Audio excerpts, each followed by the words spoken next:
Good afternoon, students, and welcome to online lecture of Sharadhi More English School. Yes, so today, in last lecture, I already started the explanation of political science first chapter, working of the constitution, right?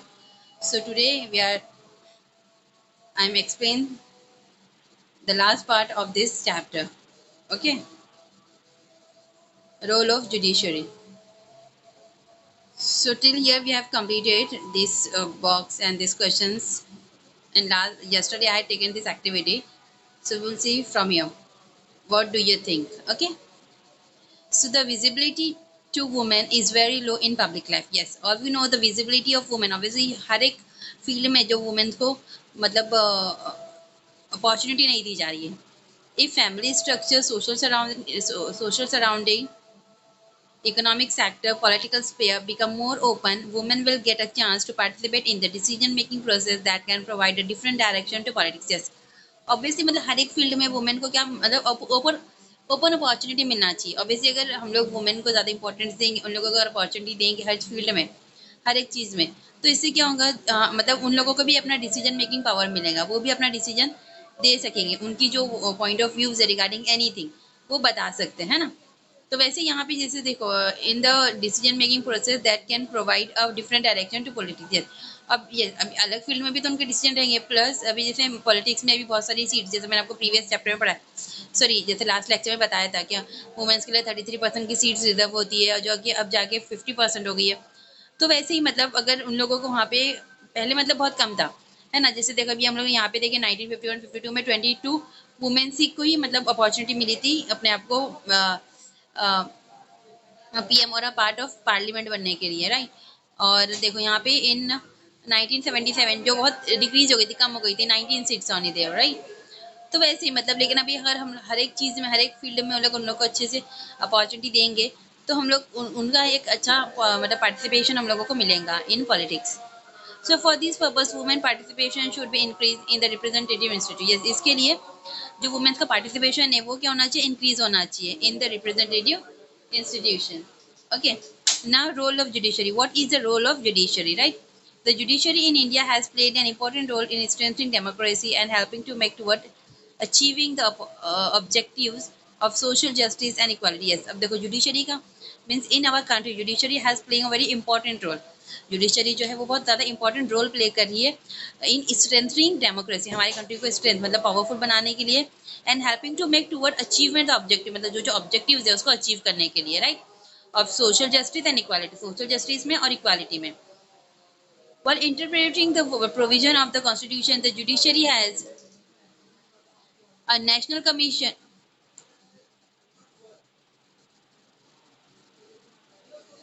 Yes, while interpreting the provision of the constitution, the judiciary has always taken into consideration the fundamental objective of the constitution and also the intention of the constitution maker. Yes, देखो ना, while interpreting the provision of the constitution, देखो अगर हम जो हमारे constitution का जो provision है, right, अगर हम उसको interpret कर रहे हैं तो judiciary has always taken into consideration, मतलब judiciary को ऑब्वियसली हम लोग कुछ भी चीज़ें कॉन्स्टिट्यूशन में क्या है वो रिटर्न है, तो हम लोग उसके अंदर सडनली कोई भी चेंजेस नहीं ला सकते, मतलब कुछ भी हम लोग पूरा मतलब पूरा ही उसको चेंज नहीं कर सकते, right.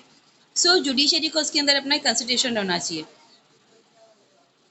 Objective of the constitution also the intention of the constitution maker. Yes, और जो कॉन्स्टिट्यूशन मेकर रहते हैं उनका भी इंटेंशन होना चाहिए उसके अंदर. We will try to understand the contribution of the judiciary in this regard with the help of following point. देखो अब ये सारी प्रोसेस में हमको किसका कंट्रीब्यूशन चाहिए, जुडिशरी का चाहिए, right. Regarding this following this points, first is the basic framework of the constitution, right. Now the constitution of is dynamic. अब जो हमारा कंट्री का जो constitution है it is dynamic. Okay, it is a living document. The constitution has to change according to changing condition and the parliament has power to make those changes. Yes, देखो जो हमारा constitution है वो क्या है, एक लिविंग डॉक्यूमेंट है ना. लिविंग डॉक्यूमेंट ही मतलब अब हम लोग को ऑब्वियसली हम लोग का जो कॉन्स्टिट्यूशन है उसको हमको फॉलो करना है in any and how condition. But अगर कुछ पॉसिबिलिटी रही, कुछ अगर हमको उसके अंदर चेंजेस लाना है तो उसके अंदर हम चेंजेस ला सकते हैं. The constitution has to be change according to changing condition, मतलब जैसे ही देखो अभी जैसे जनरेशन टू जनरेशन पास होते जा रही है, जो हमारा पहले के टाइम में बहुत सारी चीज़ें डिफरेंट थी, है ना. और अब कहते हैं डेवलपमेंट के बाद बहुत सारी चीज़ें चेंज हो गई है, तो वैसे अकॉर्डिंग टू चेंजिंग कंडीशन हम उसके अंदर चेंजेस ला सकते हैं।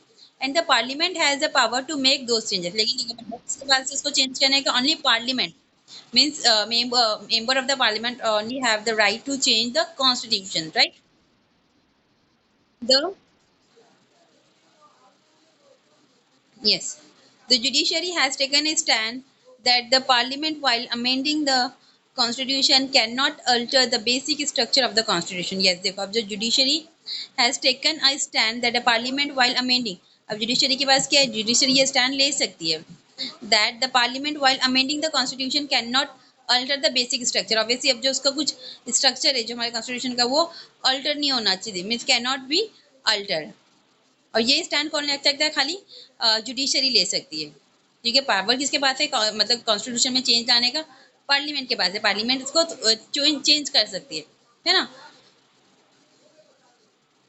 Now please understand the basic structure of the constitution generally include following provision. अब देखो जो बेसिक स्ट्रक्चर है हमारे कॉन्स्टिट्यूशन का, तो उसमें कौन से प्रोविजन है, right. So first is Republican and democratic form of government. देखो हमारे कंट्री का जो गवर्नमेंट सिस्टम है वो कैसा है, एक रिपब्लिक है and democratic form of government हम लोग फॉलो करते हैं। Second, federal structure of the constitution.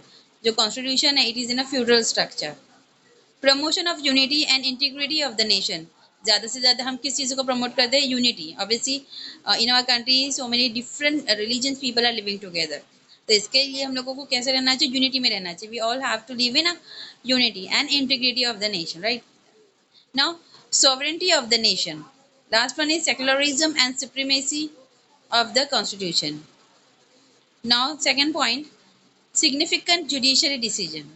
Okay, the protection provided to the citizen by fundamental rights in the Constitution has been made for more meaningful through various decisions of judiciary. Yes. Now the protection provided to the citizen. अब जो protection provide की गई है citizen को by the fundamental rights के through हम लोगों को प्रोटेक्शन दी गई है, राइट। जो ऑलरेडी कहाँ लिखी हुई है, इन द कॉन्स्टिट्यूशन में ऑलरेडी लिखी हुई है, right. Has been has been made more meaningful through various decision of judiciary. अब ये सारी चीज़ें ज़्यादा मीनिंगफुल कब है, through the various decision of judiciary, मतलब जुडिशरी के ऐसे बहुत सारे डिसीजन के थ्रू ये चीज़ें हुई है। Some of the important subject on which the code has given judgment include right of children, protection of human right, protection of the honor and dignity of the woman, individual freedom and tribal empowerment. Yes, अब देखो some of the important subject on which the court have given judgement. अब देखो ऐसे कुछ बहुत सारे ऐसे subjects हैं हमारी कंट्री में जिसके ऊपर कोर्ट को ये परमिशन है कि वो उसके ऊपर जजमेंट पास करे, राइट। मतलब the court has given judgement include rights. अब देखो कौन से उसके ऊपर वो अपना जजमेंट पास करती है, राइट ऑफ चिल्ड्रन के ऊपर अपना जजमेंट पास कर सकती है court. Protection of human right, जो ह्यूमन राइट्स है उसके प्रोटेक्शन के ऊपर। Protection of honour, the integrity of the woman, individual freedom, obviously हम लोगों को इंडिविजुअल फ्रीडम दिया गया है। एंड ट्राइबल एम्पावरमेंट, ऑब्वियसली जो ट्राइबल पीपल होते हैं, जो आदिवासी पीपल होते हैं, उनको फर्स्ट उन लोगों को अच्छे से एजुकेशन नहीं मिलता है। अगर उन लोगों को एजुकेशन मिल भी जाता है तो उन लोगों को अच्छे से जॉब नहीं दी जाती है, तो ये सारी चीज़ों के ऊपर देखना चाहिए।